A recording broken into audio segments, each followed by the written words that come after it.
Sultanım kapında bana da yer ver, sancağın altına girdiğim zaman ne olur boynumu bükük bırakma, mahşer günü sana geldiğim zaman.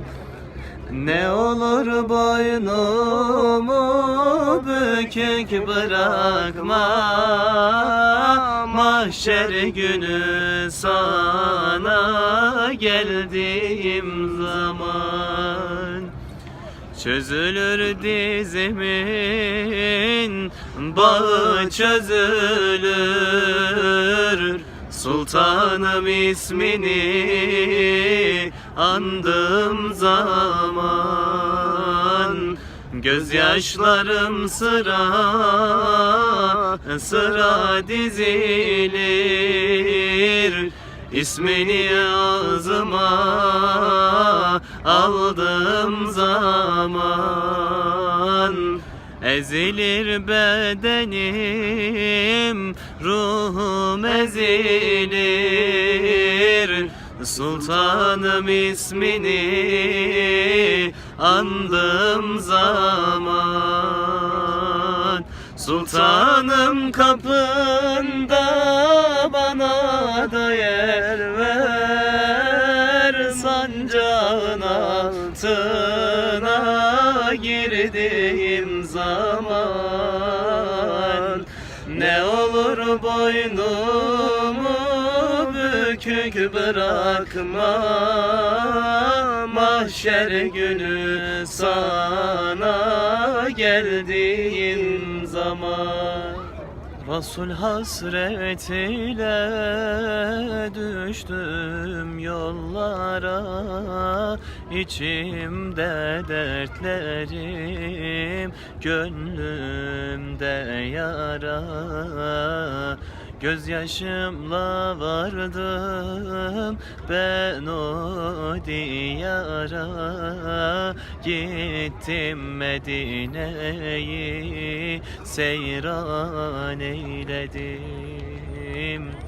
Gözyaşımla vardım ben o diyara, gittim Medine'yi seyran eyledim.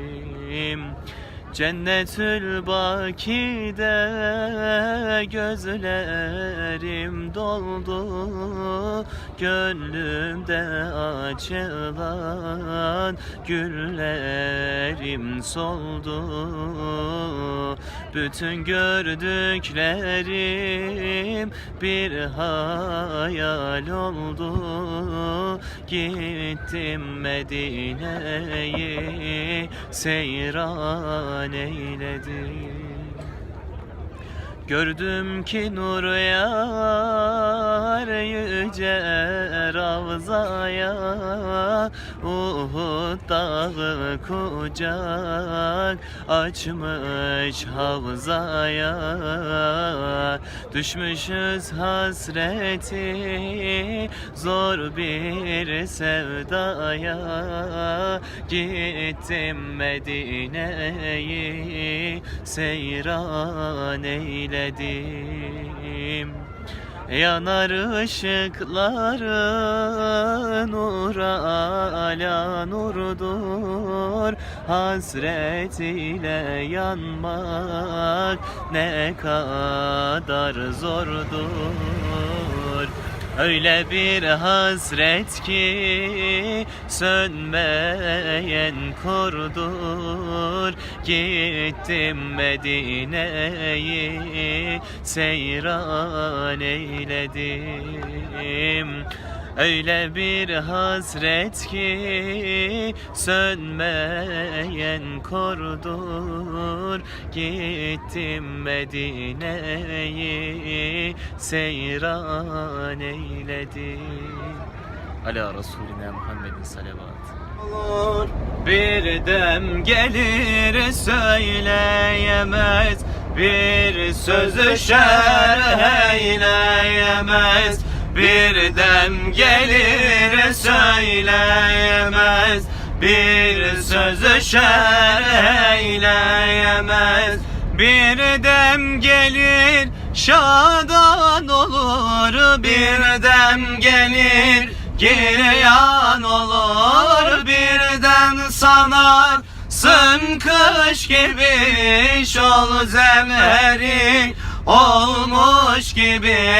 Birden beşaretten doğar, hoş bağ ile bostan olur.